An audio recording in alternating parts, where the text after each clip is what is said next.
Бәріңізге сәлем. Бүгін осындай тәтті булочкалар дайындаймыз. Менің парақшама тіркеліп кетуіңізді өтінемін, және де колокольчикті басып кетіңіз, менің жаңа видеоларымды өткізіп алмау үшін.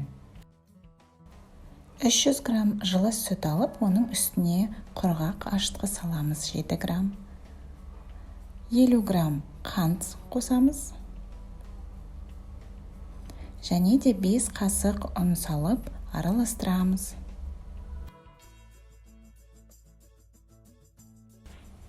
Қамырымыздың бетін жауып 20 минутқа жылы жерге қоямыз.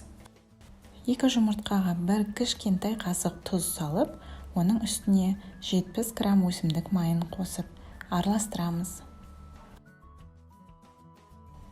Көтерілген қамырымыздың үстінен жұмыртқадан жасалған сұйықтықты қосамыз.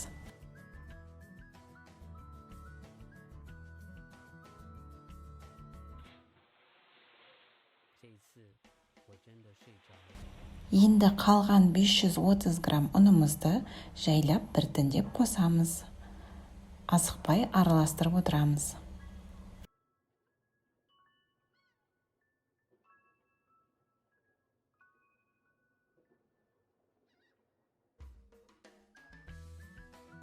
Осындай кішкене қолға жабысатын қамыр дайын болды.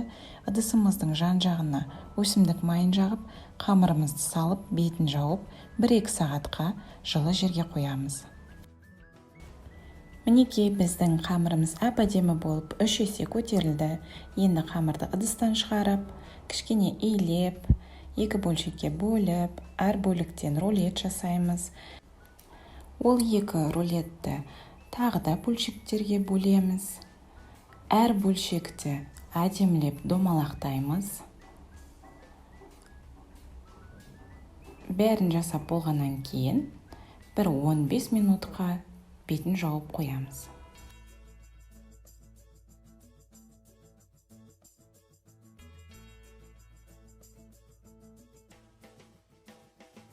Ендігі кезекте булочкамыздың формасын дайындайтын боламыз.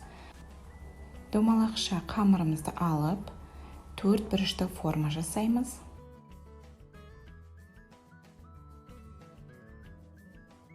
Қамырымыздың үстіне еріген сары майды жағамыз.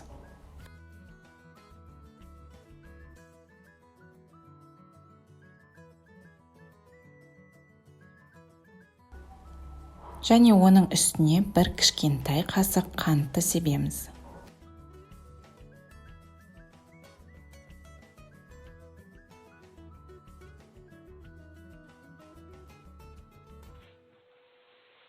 Қамырымызды жаймен орап, рулет жасаймыз.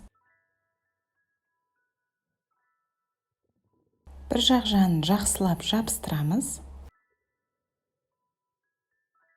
2 жақ шетін бір-біріне қосып, үстінен кішкене басып, қақ ортасынан пышақпен кесеміз.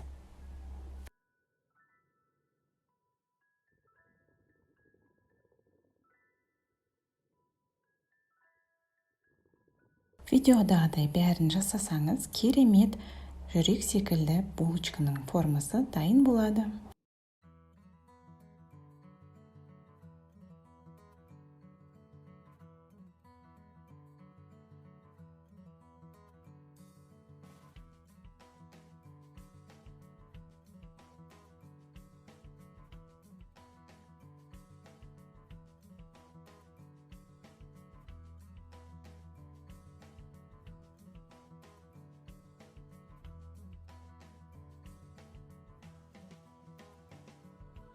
Мінекей әп-әдемі булочкаларымыздың формасын жасадық.